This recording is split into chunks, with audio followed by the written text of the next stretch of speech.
In this module, we'll be discussing healthy pregnancy. Later on, we'll also have a module that relates to the high-risk pregnancy. Since we'll be talking about pregnancy during this module, it fits that we start from the beginning of pregnancy and end with the end of pregnancy with delivery on the first slide. Human pregnancy is the period of time that lasts from conception. That's when the sperm and egg meet, typically in the fallopian tube, and then make their way down to the uterus and attach to the uterine lining. So that period of time, all the way up until 40 weeks from the first day of the last menstrual period. So what's going on in human development? Initially, from the period of fertilization through about 14 days gestation, so about 2 weeks gestation, this is considered the pre-embryonic stage. So what happens here? Implantation happens. Again, the fertilized sperm and egg, typically that happens in the fallopian tubes, makes its way down to the uterus where it implants or attaches to the uterine lining. What's happening during this time? Multiplication of the cells, differentiation, and during this time there's no placenta, and we'll be talking about the placenta in a few slides to come, but during this time the yolk sac, similar to that of a bird, a yolk sac contains the nutrients that these cells are living off of. Next in human development we have the embryonic stage. We refer to it as an embryo from about day 15 until 8 weeks. After that we would call it a fetus. During the embryonic stage, so those days 15 through 8 weeks, there are several huge structural changes happening here. At about day 23, we can begin to see a cardiac structure that's beginning to beat. In day 49, we see a much more mature heart that actually has 4 chambers. Weeks about 4 to 5, we can begin to see leg and arm buds beginning to appear, and the brain is differentiated. Several factors can influence the developing embryo. These include the quality of the sperm and egg, the environment, the genetic code. Another one of them, unfortunately, are hazardous agents, and we refer to those as teratogens. The developing embryo and fetus, the most vulnerable time, is the period between 2 and 8 weeks gestation. So the embryonic period is when the developing human is most vulnerable to these. I've included some diagrams here for you to look at, or some graphs. On the lower left, you'll see that this is the percent reporting illicit drug use during the past month, and you can see that those are highest among the 15 to 17-year-old age group. And the purple there indicates those who are pregnant. So it is lower for those who are pregnant in any age group, but you'll see that it's highest from 15 to 17. It drops off between the ages of 18 to 25, and then it's the least age 25 and older. On the lower right, this is considering alcohol usage in the last month. And what you'll see here is the comparison between the first trimester, which is that blue color, the second trimester, pink, and the third trimester being orange. So you can see the alcohol use, whether it's using some alcohol, binging, or heavy alcohol consumption, is highest during that first trimester. Why is that? Presumably because women don't know that they're pregnant oftentimes during this embryonic stage. So it is very important and critical that women aren't using drugs or alcohol during pregnancy at any time, but particularly during the embryonic stage, those first 2 to 8 weeks gestation. Fetal development refers to the period of time from about 9 weeks gestation up until birth. At 9 weeks, all organs and structures are present. So you can look down at the pictures. This would refer to the first picture on the bottom, on the left. At 14 weeks, we see even greater muscle and skeletal development. You can look at the middle picture and see that there. And at 20 weeks, we begin to see nails forming and lanugo. Lanugo is the thin kind of peach fuzz that fetuses begin to develop. It's particularly prominent on the shoulders, sometimes on the face and cheek, forehead area. And this is a really exciting time for the parents. Many women have a 20-week ultrasound where we look at anatomy and structures to see how things are developing. For parents, they're very excited because this is also the time, if they'd like to know, that they find out if they're having a boy or a girl, so it can be a lot of fun for them. In addition, the mom can begin to feel fetal movements at around 20 weeks. At 25 weeks, we would expect that the fetus is covered in vernix. It's kind of a cream cheesy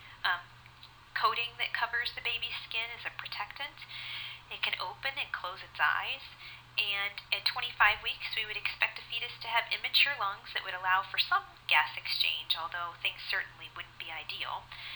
And they also have a maturing neurological system. This is a very interesting visual that kind of allows you to see changes that are occurring just in the first 12 weeks. So you can see from fertilization, the preembryonic stage that we just talked about, all the way up to 12 weeks. And at 12 weeks, the fetus really does resemble something familiar to us. So you can see that the greatest amount of changes are really happening during this first trimester. A trimester, there are 3 of them in the pregnancy. Trimester, 3, so it's divided into 3 trimesters. The first trimester would be the first 12 or 13 weeks, and this is a visual of that, as you can see, changing very, very rapidly. As the pregnancy develops, we have several things developing. So on the last slide, we saw the fetus developing. Here, we're going to talk about some of the other elements that are developing. Amniotic fluid is the fluid that the baby is surrounded with. So when you hear a woman say, "My water broke," the water that she's referring to is the amniotic fluid. The origin, where does it come from? It is actually the baby's urine. And the purpose of it, there are several of them, it is to protect the umbilical cord and the vessels in the umbilical cord so that there's not as much compression. So it acts kind of as an agent that decompresses the cord. It allows the cord to be kind of free-floating so that the baby's not compressing it. Another purpose is to keep the fetus warm while it's developing. So it allows for thermoregulation.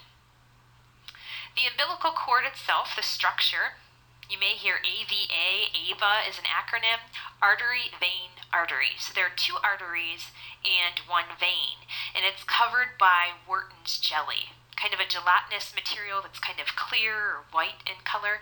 And the purpose of the Wharton's jelly is to protect those vessels from being compressed. Then the placenta. The purpose of the placenta. The placenta is an organ that grows on the uterine wall. The fetal blood comes up to it through the umbilical cord, and we'll see a visual of this coming up next. The fetal blood comes up to it. The maternal blood comes up to the maternal side on the uterine wall. The blood never mixes, but through osmosis, the fetal blood gets rid of waste and collects oxygen and nutrients from the mother's blood. So that's its function. It allows the fetus to get oxygen and nutrients and to give up its waste.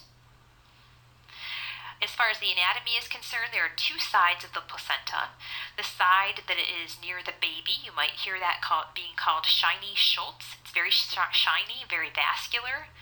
On the other side, the side that's connected to the uterus, is the dirty Duncan side. That's the side that lets go. It looks kind of spongy on that side. Again, with the placenta, the mother and baby's blood typically, unless there's some small infarct or large infarct, typically it does not mix.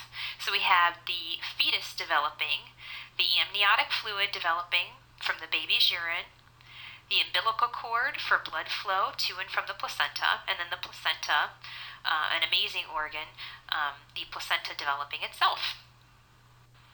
As a review, where does the amniotic fluid come from? This is fetal urine. What is its purpose? It provides for thermoregulation to help keep the fetus warm. It acts as a protective cushion for the umbilical cord and body parts and allows for free fetal movement so that it can extend its limbs. Also, later on in the pregnancy, the fetus will begin practice breathing. Obviously, there's no oxygen in the amniotic fluid. The purpose of this practice breathing is not to get oxygen. That's happening through the placenta and the exchange that takes place there. This fetal breathing allows for the lungs to be capable of breathing once the baby is born.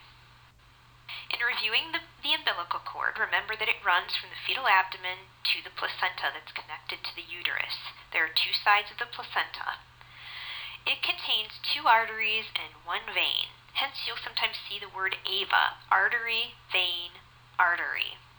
These vessels carry fetal blood to and from the placenta. These are fetal blood, not maternal blood, that are carried in the umbilical cord. There's no maternal blood in the umbilical cord. They are covered by a protective coating called Wharton's jelly. It's very gelatinous, and the purpose of the Wharton's jelly is to protect the vessels. The vessels are the baby's lifeline in terms of blood, oxygen, nutrients, waste, so it's important that they are protected, and Wharton's jelly is one of those mechanisms. The placenta provides for nutrition, oxygenation, and removal of waste. Again, in the placenta, mother's blood comes up to the microcapillaries, fetal blood comes up to the microcapillaries, and the exchange happens there. The mother's blood is releasing oxygen and nutrients, and it's accepting waste from the fetal blood. Another important role of the placenta is the production of hormones. This is a great visual that shows how the fetus, placenta, umbilical cord, and amniotic fluid kind of all work together. On the left, you can see the fetus in its position within the uterus is connected through the umbilical cord to the placenta. The umbilical cord, like I said, has 2 arteries and 1 vein, and this is where blood flow from the fetus goes to the placenta. Through osmosis, like I said, in the microvasculature, the fetal blood will come into the placenta, the maternal blood will come into the placenta, and they will exchange oxygen and nutrients for fetal waste. The baby, as you can see in the diagram, is floating in amniotic fluid, which is cushioning the baby, allowing it to move. It's providing thermoregulation and also allows for some free blood flow through the cord so that the cord is not compressed. As the fetus develops and gets older, the fetus will begin to do practice breathing of that fluid so that the lungs will be able to adapt to breathing air in and out. About 1 in 43 pregnancies are twins. You'll see here that we'll be discussing 2 types of twins. Figure A refers to monozygomatic twins. In this case, there's 1 sperm, 1 ovum that get together and then divide. So here you'll see that there are 2 fetuses, and these are genetically identical. Monozygomatic twins come from 1 egg, 1 sperm that then split, and 2 genetically identical offspring will result. Figure B, dizygomatic twins. These are from 2 zygotes, so 2 separate ova and 2 separate sperms that are contained within the same pregnancy. Dizygomatic twins are genetically different. They're essentially siblings with the same birth date. The mother will experience many changes during pregnancy. One of those changes is of course the uterus. The uterus will increase in size. It will go from being about the size of a pear or a fist, very low in the pelvis, to at term being just underneath of the breasts. It's important to notice that at about 20 weeks gestation, when she'd be feeling the baby move and having her anatomy ultrasound, the uterus is palpated right at about the belly button. So the uterus will increase in size. Also, at the start of the pregnancy, the uterus typically thickens, and this is due to progesterone and estrogen. In addition, the mother may report having Braxton Hicks contractions. These are irregular contractions that are not real. They don't result in any cervical change. Another change related to pregnancy is changes in the breasts. So you'll see here in the diagram that the size will change, so they will get larger as the pregnancy continues. The mother may report tenderness. This is often one of the beginning signs that she may come in with, complaining of breast tenderness. Also, pigmentation increases. Typically, the nipple and areola area can become darker. And also, there will be some production of colostrum. Colostrum is the initial breast milk that a woman produces that the newborn will eat while her milk is coming in. The cervix and vagina are also affected by pregnancy. As far as the cervix is concerned, providers, of course, would be more apt to see these changes. Increases in vascularization leads to what's referred to as Goodall's sign. This is a softening of the cervix, or Chadwick's sign. If we look at the cervix, it looks blue in color. Vaginal changes include increased acidic secretions and loosening of the connective tissue. We'll also notice notice cardiovascular changes related to pregnancy. Of course, pregnancy is a time where there's a much greater volume of blood in preparation for delivery and blood loss, and also circulating because the woman is now oxygenating for the growing fetus. Cardiac output increases and peaks by about 30 weeks, and we'll see a pulse increase. As far as blood pressure is concerned, it will initially decrease and then it'll return to about normal by term. More changes related to cardiovascular changes relate to the blood volume and plasma volume. Here we'll see blood volume increasing by 40 to 45% and plasma volume increasing by 50%. Why is this that we'll see blood volume increasing and plasma volume increasing? Certainly she has the pregnancy, and her body is responsible for perfusing all of that, excess tissue, the placenta, extra demands on her body. Also, this is in preparation for delivery, and the body knowing that it will probably lose some blood at the time of delivery, so it's also a compensatory mechanism. Vena cava syndrome can occur during pregnancy. And this is because the pregnancy places pressure on the vena cava when the woman is laying flat on her back. So what's happening here, this diagram is a good one. You can see the weight of the fetus is placed on the vena cava, which leads to decreased blood flow to the heart. So because the fetal weight is impeding blood flow to the heart, we can see hypotension resulting. The GI and GU systems are also affected by pregnancy. Nausea and vomiting is one of those presumptive signs of pregnancy. Like we said, we start thinking, she's coming reporting nausea and vomiting, tender breasts. So nausea and vomiting can be a presumptive sign. Pyrosis. What's pyrosis? Do you remember? Pyrosis is heartburn. So many pregnant women can suffer from heartburn. Tealism is an excessive salivation that some pregnant women have. In addition, pregnant women can have changes in their gum tissue. There's something called pregnancy gingivitis, so their gums can bleed easily. Typically, this goes away several months after pregnancy. Women can report feeling bloated and constipated, and there's greater risk for gallstone formation. As far as the GU tract is concerned, pressure from the pregnancy initially during the first trimester can cause urgency, and then during the third trimester it can also cause urgency. So what are some integumentary or skin changes?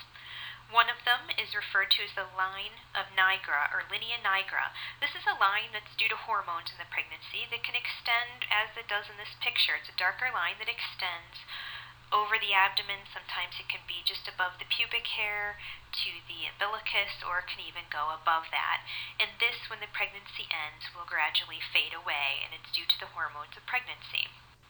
Another skin change that some women see is chloasma. This is often called the mask of pregnancy. As you can see in this picture, it's a darkened area that kind of goes under the eyes. Some people can even get it around their forehead, and this is due also to the hormones of pregnancy. Another skin change you may see when working with women who are pregnant or who have just had a baby are striae or stretch marks, and these are due to reduced connective tissue strength related to elevated adrenal steroid levels. Some women may have vascular spider nevi or spider veins. In this picture you can see them occurring on the feet, legs. They can also occur sometimes on the face. And these are due to an increased blood supply in the subcutaneous tissue that's related to estrogen. Women also have many musculoskeletal changes. For one, joints relax. This is due to hormones and also thought to be a preparation for the coming delivery.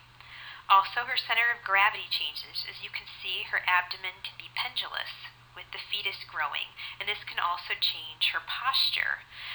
Because the joints are relaxing, the center of gravity is changing, and her posture is changing, kind of that sway back, we may also see what we so lovingly refer to as the waddle of pregnancy. Finally, she may have diastasis recti. This is where the abdominal muscles separate. This can be a problem if she desires a subsequent pregnancy, if she doesn't exercise the muscles prior to becoming pregnant again. She may lack support for a subsequent pregnancy if this occurs. Weight gain is something that many providers and patients are concerned about as it relates to pregnancy. So what is the normal amount of weight to gain? And the answer is it depends on what she weighed prior to being pregnant. If she was of normal weight, we would expect her to gain between 25 and 35 pounds. Underweight women typically gain more, even if they're not trying to. Typically, underweight women will gain between 28 and 40 pounds. Overweight women typically gain less because they have stores currently on board. Typically, overweight women will gain between 15 and 25 pounds. So how much extra should a woman eat when she's pregnant? Typically, her diet, she should be eating healthy during the first trimester, but doesn't really have an increased caloric need. However, during the second and third trimester, she should increase her calorie content by approximately 300 calories a day. And again, we encourage women of all gestational ages in their pregnancy to maintain a healthy diet. The endocrine system also goes through changes related to pregnancy. BMR, basal metabolic rate, increases by 20 to 25%. Hormones are also prevalent in pregnancy. HCG, the pregnancy hormone it's sometimes called, is human chorionic gonadotropin, and this is released by trophoblasts early in pregnancy. HPL is human placental lactogen. This is an antagonist of insulin, so it allows for more free-floating glucose so the fetus can better develop. Estrogen plays a critical role in stimulating uterine development and also helps to prepare the breasts for nursing and lactation. Progesterone plays the greatest role in maintaining pregnancy. It also plays a small role in helping develop the lobes of the breast for lactation. And then there's relaxin. Relaxin, as the name indicates, helps inhibit uterine activity or diminishes the strength of contractions, and it also helps aid in softening of the cervix in preparation for birth. There's some other hormones related to pregnancy. One of them is prolactin. Prolactin has a role in lactation and milk production. Oxytocin is another big one that you may be familiar with. Oxytocin has a role to play in contractions, and we actually have a chemically made version of that we give many women in labor, for better or worse, called Pitocin. Oxytocin is the body's naturally occurring Pitocin. It has a role of contractions. Later on, it will also have a role in milk letdown as a woman is nursing. Interestingly, too, I'd like to include that thyroid function can change with pregnancy. Maybe a woman's had to take medications for her thyroid, and that can get better with pregnancy. Pregnancy does change the function of the thyroid. Many of the discomforts during pregnancy are related to changes we've discussed related to pregnancy. In the first trimester, so about the first 13 weeks or so, the woman may complain of nausea and vomiting. As we discussed, nausea and vomiting can also be one of the presumptive signs of pregnancy that has us thinking, or has a woman thinking, I might be pregnant. Nausea and vomiting is often thought to be related to HCG, human chorionic gonadotropin. This is the pregnancy hormone that a positive home pregnancy test would consider. Also, tealism, the excessive salivation that was discussed on the GI slide. Fatigue is another issue often during the first trimester. These women report being tired like they've never experienced tired. Urinary frequency can be an issue during the first trimester because the growing uterus is placing pressure on the bladder. Also, breast tenderness, another presumptive sign of pregnancy, can be related to hormonal changes during the first trimester. Vaginal discharge can be seen, and also nasal stuffiness due to hormones. Women can also have discomforts related to later pregnancy, the second and third trimesters. Pyrosis is one of them, heartburn.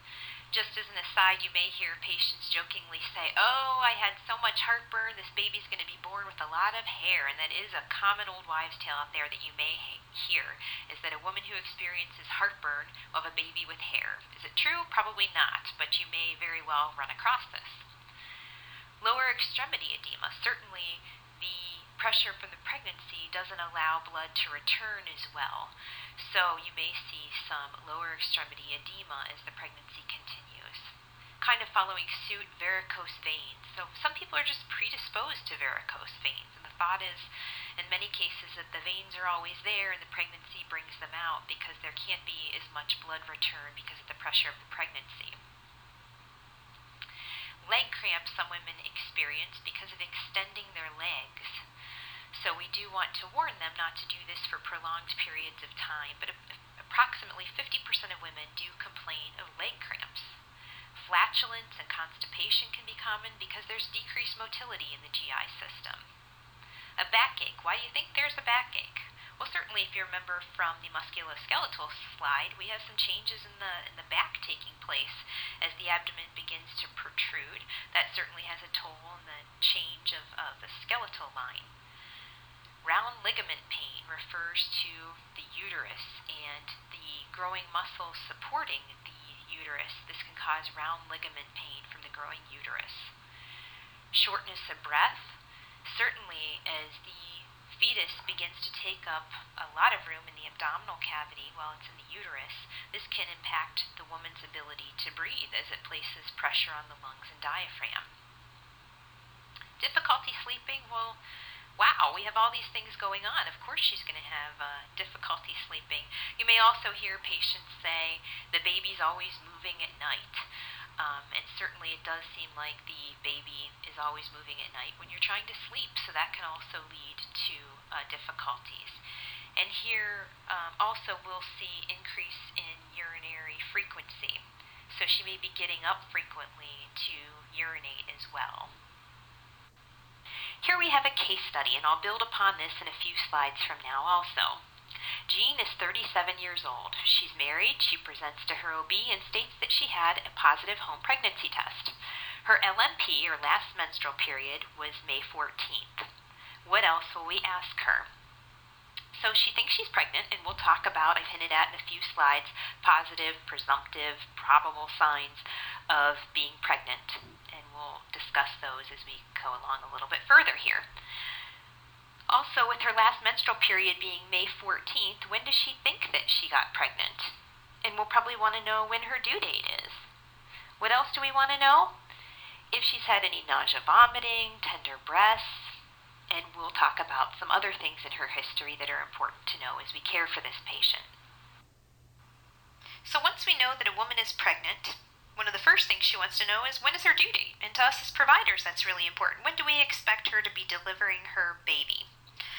One of the ways we can figure this out is using Nagel's rule. And this is where we look at the first day of her last menstrual period. We subtract 3 months from that and then add 7 days. So I always like to say that really a pregnancy is longer than 9 months, and we like to give our patients full credit for every day of that.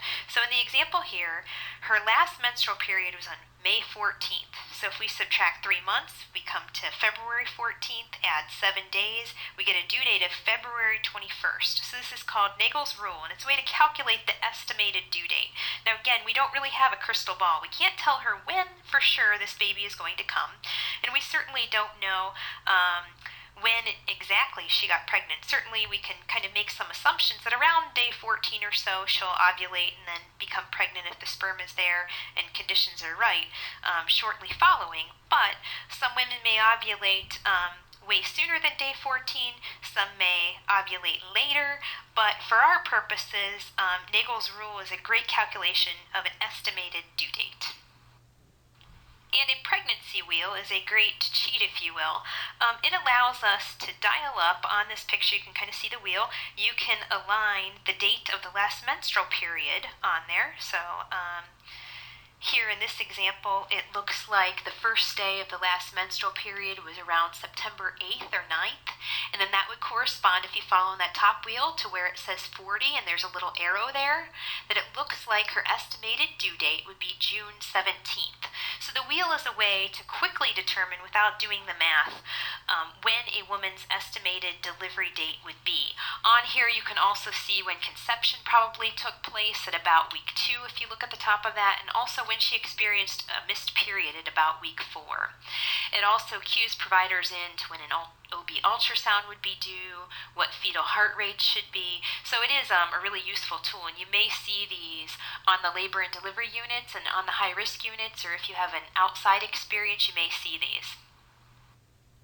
So what are some of the signs of pregnancy? What leads a patient to believe that she might be pregnant, or us as providers, what leads us to be thinking, maybe this lady is pregnant? Presumptive changes are things like tender breasts, maybe nausea and vomiting, or being very tired. Those are subjective changes that the patient might see. Probable changes are things like a positive home pregnancy test. Now, a positive home pregnancy test doesn't necessarily mean that she is definitely pregnant. It means that she is probably pregnant. Positive changes, diagnostic changes, things that indicate that she is definitely pregnant, would be seeing the fetus on ultrasound or at the time of delivery when she's actually delivering. We are positive that she is pregnant. So those are some of the differences between signs of pregnancy. Presumptive, we're thinking, she might be pregnant. This is when a patient calls and says, I'm really tired, I'm nauseous, maybe my breasts are tender, my period is late. Probable signs, again, would be a positive urine home pregnancy test. So we're thinking she's probably pregnant. Positive means she is absolutely, unequivocally pregnant. Here's some important pregnancy history related terms. So get out your pencil. I think it does a good thing if you can take some notes on this and kind of think about it as I say it. You may want to listen to these a couple of times. As far as an obstetrical history is concerned, obstetrical history has to do with her history of pregnancies. What are we going to look at here? An antepartum history has to do with her history during the pregnancy, but not during labor. Intrapartum is her history during the labor. Postpartum is her history after having the baby. So partum refers to the pregnancy period, ante is during the pregnancy, intra is during the delivery portion, and postpartum is after the pregnancy. As far as gestational terminology is concerned, what is a gestation? Gestation is a pregnancy. An abortion can be considered a miscarriage or a therapeutic or elective abortion. Typically, if a pregnancy ends prior to 20 weeks gestation, that is up until 19 weeks and 6 days, it's considered an abortion. A term pregnancy. A term pregnancy, as we know, textbook style is 40 weeks. For our purposes, a term pregnancy will be between 38 weeks and 42 weeks gestation. More pregnancy history terms and more note-taking. As far as pregnancy terminology is concerned, gravida refers to the number of times pregnant, regardless of the gestational age, regardless and if she's delivered yet. So, if she is currently pregnant but has not delivered, she would be a gravida 1. Even after she's delivered the baby, she would have still been a gravida 1. She has a history of having one pregnancy, current or past. Nulla gravida, null, if you think of a null set, has never had a pregnancy and is currently not pregnant. Prima gravida, first pregnancy, or has only had one pregnancy. And multigravida, as the name suggests, has had multiple pregnancies. Labor and delivery terminology. What is preterm or premature labor? Well, we talked about a term pregnancy being 40 weeks or 38 to 42 weeks, giving some leeway there. So preterm would be prior to 38 weeks. Anything less than 37 weeks and 6 days, 24 hours. Okay, so anything less than 38 weeks is preterm. What is postterm? Postterm, on the other hand, is any gestational age greater than 42 weeks. What is a stillbirth? A stillbirth, or a fetal demise, you may hear it called, is when a fetus is born or a baby is born dead already, over 20 weeks gestation. Prior to that 20 weeks, if it's 19 weeks and 6 days or less, it would be considered an abortion. But at 20 weeks or greater, that would be a stillbirth, and there would need to be a death certificate completed for it. More important terminology relates to birth terminology. Here we have the concept of para. Para is the number of deliveries a woman has had that are 20 weeks or greater in gestation. Primipara or primipara is a woman who has delivered one. She's had one delivery of 20 weeks or greater in gestation. Nullipara or nullipara, she's never had a delivery. And a multip, you may hear staff say, a multiparous woman is one who has given birth to more than one fetus greater than 20 weeks gestation. So here we're talking about the number of deliveries greater than 20 weeks. Now that we know a little bit about pregnancy, we're going to discuss a case study. These are really helpful in helping students incorporate what it is that we've learned and apply new concepts. So Jean is a 37-year-old woman. She's married, she presents to her OB and states that she had a positive home pregnancy test. She states that she has one living child who was delivered vaginally at 39 weeks gestation. She reports that she's not had any miscarriages or abortions. So in a new OB visit, we have a presumptive or probable sign that she's pregnant. What is a positive home pregnancy test? A positive home pregnancy test is a probable sign. So it's more than a presumptive sign. It's more than a late period, sore or tender breast, nausea, vomiting, but they're not always 100% accurate. So we have a pretty good indicator that she's probably pregnant. So what else do we need to know? Some things about her history are important here. What is her past reproductive history as it relates to pregnancies? When obtaining a pregnancy history, it's important to include a couple of things. One of them is her gravida. The other is para. Gravida refers to her number of pregnancies. These can be pregnancies at any gestational age. They can result in miscarriages or living children. They can be stillbirths.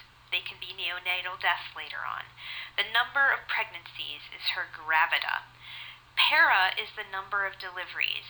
In order to be counted as a para, the gestational age must be 20 weeks or more at the time of delivery. So in the case study that we just looked at, assuming that she is currently pregnant now, her gravida would be 2. She's currently pregnant. That is one pregnancy. She had a prior pregnancy that resulted in a term delivery. That would be another gravida. So her gravida is 2. 2 times pregnant. This pregnancy and her past pregnancy.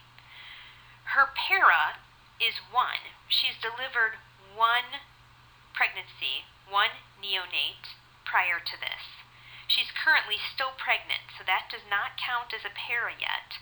So currently in our case study, Jean is a gravida 2, para 1. She's had, including this pregnancy, 2 pregnancies. She has delivered 1 at greater than 20 weeks. She has not had any miscarriages or abortions. If she did, that would not be counted in the para because they were not of 20 weeks gestation. So let's make things a little more complicated. Let's say that our patient does not have a cut and dry history.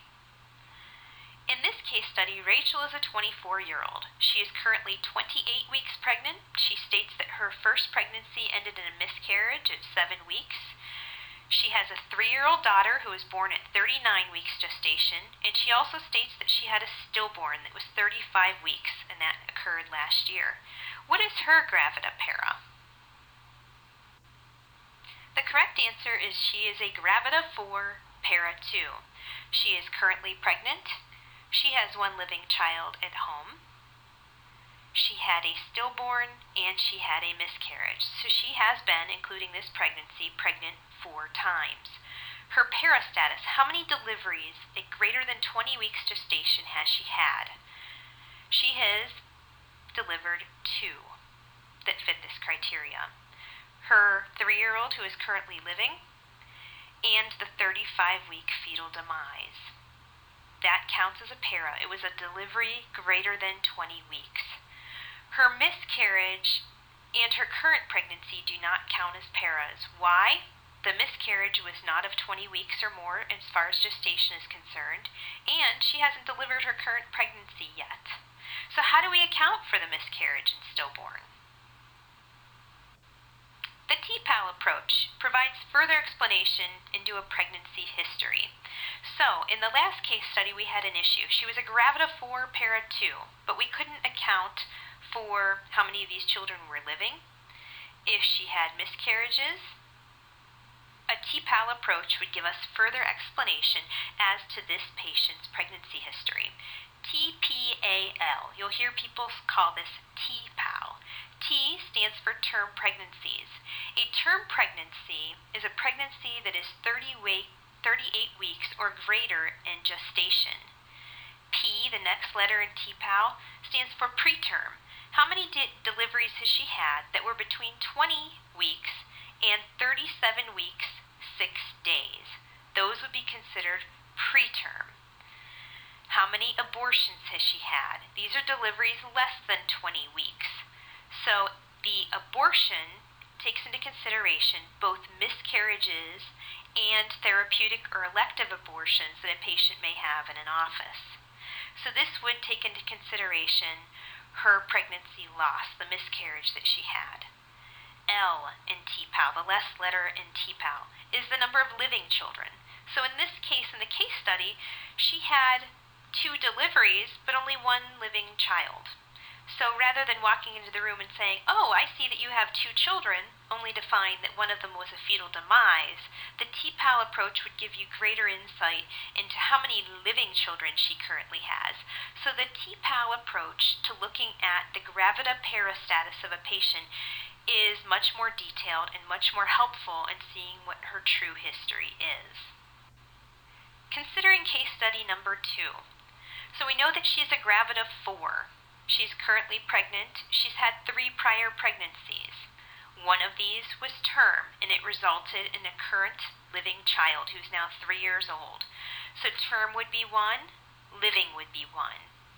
She had 1 preterm delivery. This was the baby who was born a stillbirth. So it does not count as living. It is not living, but it was born preterm. It was greater than 20 weeks, but not yet 38 weeks, indicating term. Abortions, she had 1. She had 1 miscarriage, so that would count as an abortion. Again, both miscarriages and therapeutic or elective abortions count as an abortion. So her TPAL would be 1, 1, 1, 1. This indicates that she had 1 term delivery, 1 preterm delivery, 1 abortion, and currently has 1 living child. So you might be wondering, how do we account for twins or multiples within gravida para? How do twins count? As far as the number of pregnancies, they contribute 1. The twins are within the same pregnancy, or multiples are within the same pregnancy, so they do count as a gravida 1. The number of deliveries. Well, do we count them as the number of babies delivered, or emptying of the uterus, delivery itself? And this is emptying of the uterus. So no matter how many children it is that she births, it counts as 1 delivery. What about the number of living children as we look at the TPAL approach? Here is where we can often see that there are multiples. This is assuming that the children are living. So if, for example, we have a woman who has her first pregnancy and it's twins, they're delivered at term, and both survived, she would be a gravida 1. She's been pregnant 1 time. Term 1 for her para, for her deliveries. She delivered 1 time at term. Even though there were 2 there, it was 1 delivery process. Preterm, 0. Abortions, 0. Living, 2. So in the TPAL approach, you can see more about her more about her deliveries, so that we can see if there's any discrepancy there. Some places are even adding an M, so that it's TPAL M for multiple. But for your purposes, we're still using the TPAL approach, and we would be able to identify multiples, assuming that they're living within the L, within the living factor of TPAL. During an initial OB visit, it's critical that we get a good head-to-toe and kind of a full-body assessment of what's going on. We need her pre-pregnancy, or if she's only a few weeks gestation, we can get her height and weight. This will give us a good indicator for what her baseline is. So we can judge weight gain on this. We can kind of see what's going on. Is she gaining weight per normal, what we would expect given her body mass? What are her vital signs? This is really critical, as people can have changes in their vital signs during pregnancy, particularly high blood pressure that can affect some women. So having a baseline is really critical so that we can judge, is this high for this patient, or is she chronically hypertensive? A full head-to-toe exam, there's always the opportunity to find something abnormal, an abnormal finding that maybe is there. Make sure that her heart and lungs are clear and the rest of her body systems are functioning as they should be. We'll be doing some labs, which we'll be discussing, and we'll be getting a detailed history, which will also be discussed. What are some other things that would be helpful to know in caring for a pregnant woman? During the initial OB exam and history, it's important not only to know her prior pregnancies, but the modes of deliveries for those. Does she have a history, let's say, of large babies or any other complications related to the baby or pregnancies? Did she have vaginal deliveries? Did she have C-section deliveries? If they were vaginal, did she have the use of forceps or a vacuum? Did she have any trouble with anesthesia? We'll talk about some of these things as we go on to the high-risk lectures later as the course continues. It's important to know her GYN history. Has she had any abnormal PAPs or pelvic exams? Has she had any reproductive tract infections? Her medical history. Does she have any chronic diseases? Did she suffer from any diseases as a child? Maybe she has chronic hypertension. That would be important to know. Or a psychiatric condition, that would be important to know. Perhaps she's diabetic. What does her family history include? Is she at risk for anything during this pregnancy? Is the baby at risk? So it can tell us something genetically about what's going on. Perhaps the sibling has problems that this baby might be at risk for. Perhaps the father of the baby has problems, or there's a strong recessive trait that the baby might be at risk for. Those are things that are helpful to know. What's her social history? Is she well supported? Does she have a good support network at home? Or does she have a history of risky behaviors that would put potentially the baby at risk? Perhaps the baby is at risk for being exposed to teratogens, as we discussed, are most concerning during the first trimester, the first 2 to 8 weeks. During the first OB visit, we are going to get some prenatal labs. Typically, what's ordered are as follows. Typically, the OB or midwife will get a pap smear if it's needed. If it's out of date or if it's time for her annual exam, they will obtain that, and that's to look for cellular abnormalities.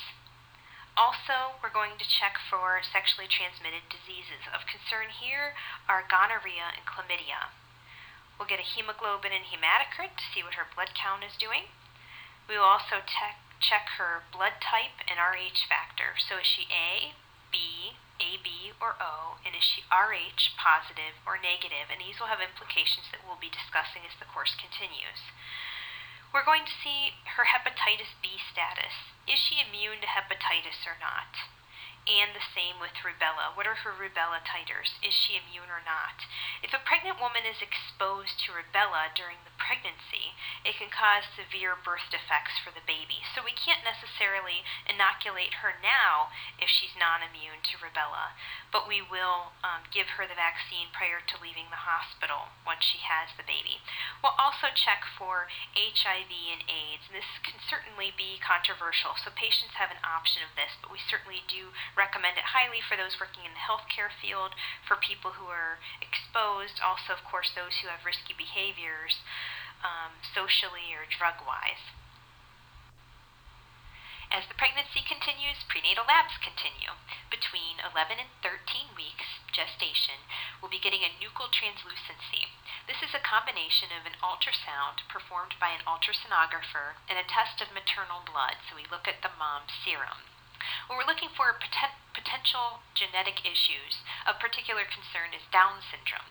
During the ultrasound, they'll be looking at the nape of the baby's neck and looking at the thickness, and they can relate that to Down syndrome. At about 16 weeks, we'll give the mother the option of the quad screens. There are 4 tests in here, and we can look at these and determine the potential for neural tube defects, that's NTD, the potential for multiples, or also potential genetic issues. There are 4 components to the quad screen, or quadruple screen as the name indicates. AFP is a big one. This stands for alpha-fetoprotein. With this, we can look for the possibility of neural tube defects, such as spina bifida or anencephaly. HCG, the pregnancy hormone, human chorionic gonadotropin. We can see changes in this. Perhaps there are multiples if HCG levels are very high. Inhibin A and estriol are 2 other components. These help us look for the possibility of potential genetic problems. The labs aren't done with yet.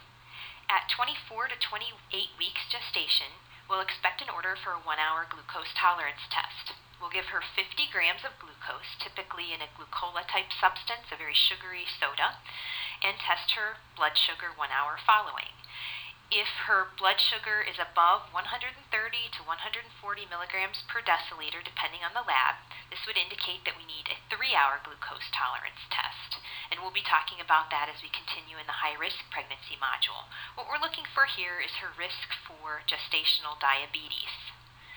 At 36 weeks, we'll expect a provider to perform a culture for GBS, group beta strep. Group beta strep is a bacteria that some women have as part of their normal flora, just like we have staph and strep on our skin. If it is present, it's important that we treat the woman with penicillin during labor and delivery. If the baby is exposed to group beta strep, this could be very serious. Prenatal visits and their frequency really depends on the provider. Typically, they're not as frequent early on in the pregnancy, but become more frequent as the pregnancy comes to term. What do we expect to see happen at each prenatal visit? Well, we will get a weight, we'll document gestational age, and get a fetal heart rate. Many times this is done with a Doppler on the abdomen. The normal fetal heart rate is between 110 and 160. We expect to see it toward the higher end earlier in the pregnancy, and then it can slow down a bit as the pregnancy continues. And we'll be talking much more about evaluating fetal heart rate and fetal heart rate patterns in labor and delivery. We'll get a urine dipstick to look for glucose and protein. We'll also check the fundal height, and the book really does a nice job at showing where the fundus should be at different gestational ages. Remember again, initially the fundus or the uterus is about the size of a pair of fists and sits low in the pelvis. By about 20 weeks, we expect it to be around the umbilicus and term right under the rib cage. So we will be assessing fundal height. We'll ask her if she has any discomforts and how she's dealing with those. Can give her some helpful hints to help her cope with where she is in the pregnancy. We'll answer any questions or concerns that she might have. Near term, as she's approaching term, 36 weeks or so and on, we'll be seeing her more frequently, and they may do a vaginal exam to assess for cervical dilation and effacement. Some women can walk around a little bit dilated and a little bit effaced, so it's good to kind of have a baseline, see what's going on there. And we'll talk to her about her plans for delivery and feeding options. Maybe she wants to have a natural childbirth without any medications. Perhaps she wants a plan that includes a tub. Also, feeding options. Is she planning on breastfeeding the baby? Can we help get her into some childbirth education classes for her delivery and for her feeding options? These are good times to start bringing up these topics. Prenatal visits often give us a great opportunity for patient education. Specifically, when do we want to hear from a patient, or when should a patient be concerned? Early in pregnancy, if they have any cramping, they should be reporting that. Later in pregnancy, if they're having contractions that increase in intensity and frequency, we want to know about that, particularly if it gets to the point where they can't walk or talk through the contractions. Those are signs that they're probably not Braxton Hicks contractions. Also, decreased fetal movement. At about 20 weeks gestation, the woman generally starts feeling fetal movement. If she's felt fetal movement and all of a sudden she has decreased fetal movement, that can be a concern. Fetal movement is a great indicator of fetal well-being, and it's also one of the first signs that something could be wrong, so we want to check that out. If she has any leakage of fluid from the vagina, we would want to know. We're ruling out, is this rupture of membranes, or is it perhaps leakage of urine from some incontinence? So we would need to know that. Any vaginal bleeding, she should also be letting us know. Intense abdominal or back pain, definitely we'd want to know about that. Also, if she has headache, chest pain, visual changes, these could be signs of high blood pressure related to pregnancy. If she has a fever or thinks that she has an infection, and of course, if she has any questions or concerns, we want patients to call when they have concerns. They often know when something's not right with their body. Even if they are common discomforts, these can be big changes to patients that we can help support them through. So we really do want to encourage them to call. Specifically on these things here, we really do want to hear from them. But if they have questions or concerns, we'll be happy to address those as well. So how do we assess for fetal development and fetal well-being in the normal, uncomplicated pregnancy? Certainly, as the course continues and we do the high-risk module, we'll talk about what we can do if we suspect that there is a problem. But if everything is going as planned, how do we assess fetal development? We can look at the fetal heartbeat. Early on in the pregnancy, 8 weeks or so, this can be done with a transvaginal ultrasound, looking for cardiac movement and assessing for fetal heartbeat. Later on, we can use an external monitor or a Doppler or an abdominal ultrasound to assess for the fetal heartbeat. I mentioned ultrasound in relation to fetal heartbeat. We can also use ultrasound to do some critical measurements regarding the baby's growth and development. How is it developing? What are the organ structures? Are there 4 chambers in the heart? Are there 2 ventricles in the brain? Are the GI contents and organs internal? Those are important questions to ask. At around 20 weeks, there's an anatomy ultrasound that typically takes place. Earlier on in the pregnancy, ultrasound can be effective in giving us an estimated due date or a gestational age. The earlier an ultrasound is done, the more accurate it is in telling us how far along this pregnancy is. Quickening. What's quickening? Quickening is fetal movement that's felt by the mother, and typically we would expect her to be reporting some quickening or fetal movement at around 20 weeks. It's important if she notices a decrease in fetal movement to call the office and to be seen right away. She can be checking for fetal movement at around the same time each day so that she can get an accurate indicator of the fetal movement.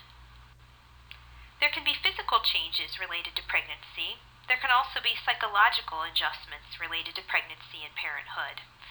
First, there can be a change in roles, particularly if a woman is pregnant for her first time. How will becoming a mother change her roles? How will it change her role as a wife if she's married? Or a daughter? How will it change her role in the workplace? Certainly a change in roles, becoming a mother, can change many other roles that she currently has. Having a baby can also cause changes in relationships. This can be changes in friendships. Perhaps she is a teenager and can have change in relationships with her friends.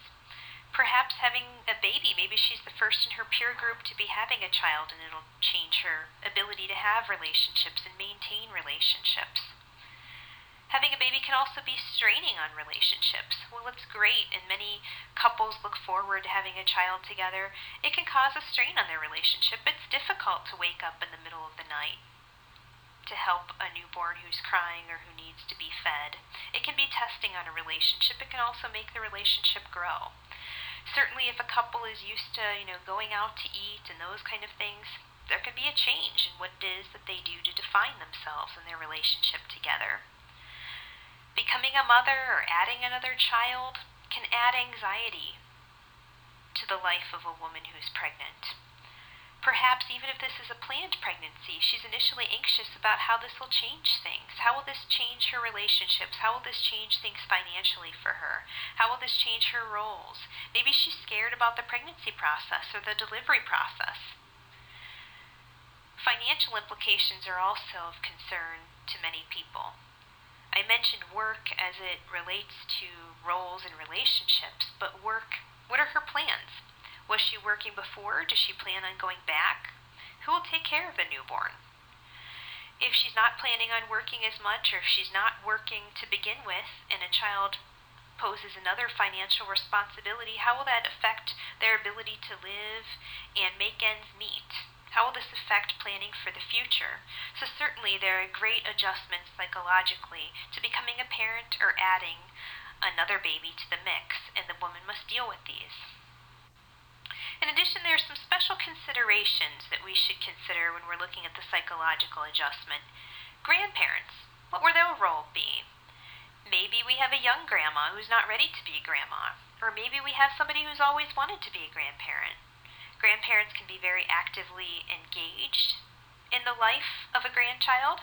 Maybe they want to be, maybe they don't, but that's something that we need to evaluate. Siblings, perhaps there's an only child at home. How will this affect that sibling? Will they be dethroned? Are they welcoming a sibling? How will that sibling's role change within the family welcoming in a new baby? Teen mothers are another group that I had kind of alluded to on the prior slide that we need to look at and consider their psychological adjustment very carefully. Many teen mothers are still going through adjustments themselves psychologically. Where are they within their life? How do they define what it is that they want? Adding a baby to the mix can have special implications. When they're initially pregnant, who do they tell? For teen mothers, their biggest source of support will be their mother. Typically, we see teens in with their mothers at the time of delivery and through their pregnancy. As we discuss the psychological adjustment to parenthood, it's important to consider maternal reactions to becoming pregnant. One huge issue here is the intendedness of the pregnant. Was this an unplanned pregnancy, or was this a planned pregnancy? So we need to consider the intendedness of the pregnancy. Ambivalence can be seen in both those pregnancies that are intended and non-intended. The non-intended pregnancies or the unintended pregnancies, women can become ambivalent because this caught them by surprise. Maybe this isn't the right time for them in life to become pregnant. Those who plan pregnancies are often ambivalent at the same time. They were trying to get pregnant, but wow, they didn't expect this to happen right now. So they can also be a little bit ambivalent in thinking about how this will change things for them. Then women come to accept the pregnancy. They come to take it in as though this is really happening. Even those who had an unintended pregnancy, maybe they'll say this is a gift from God. That's kind of a common theme. Maybe they'll say, wow, this gives me some direction, something to plan for when I didn't really have much direction right now. Some women become introverted. They start to become quiet and need some alone time where they think about what their role is going to be as a mother. They start to visualize what the baby will look like, think about its gender, and how they'll be parenting. Other reactions to pregnancy, some women have mood swings throughout pregnancy, and some of this can be due to the hormones of pregnancy. Maybe a woman's crying and you ask her why, and she really can't put her finger on it. I don't know why I'm crying. I'm happy about this. I'm just crying. Also, changes in body image are common. Some women really like showing and buying maternity clothes and sharing their pregnancy with the whole world out there. Other women, this is a time when they can have decreased self-body image. Maybe they feel fat or frumpy while they're pregnant. Much of the perception of body image has to do with what their body image was in the first place and how they perceive pregnancy. In 1984, Rubin developed 4 tasks of the mother. The first task is safe pregnancy and passage of the baby through delivery, so the mother is concerned with safety. In the second task, she's finding acceptance of the child, looking at how accepting this child affects her relationships. Of particular interest is her primary relationship, or the relationship she has with her significant other. The third task is binding in. So this is acceptance of self as a mother to the infant. So she kind of starts to have emotional investment with the child, kind of thinking about what the baby would look like, what kind of mother she'll be, what's important to her. These are all tasks within binding in. Finally, the fourth is giving of self. She begins to put her own needs aside to meet the needs of the baby. An example would be having a baby shower, where these are gifts for someone else, not for her, but she's still invested in this. The father also has a psychological adjustment to parenthood. Traditionally, fathers have been bystanders. Today, we're really getting dads involved. It's really great. They are taking more active involvement, even in the pregnancy, as well as their role as father. So we want to encourage dads to take an active role in all of this. And how do they perceive pregnancy? According to the text, in the first trimester, they kind of perceive the pregnancy as potential for a baby. It's kind of difficult for them to grasp. Are not really a lot of changes in the woman's body at this point. So there's kind of potential for a baby. When they think of themselves being a father, they see themselves typically fathering an older child of maybe 5 or 6 years of age rather than a baby. During the second trimester, they begin to think about their role as a father, and they start beginning to deal with changes in the woman's body and potentially changes in their relationship.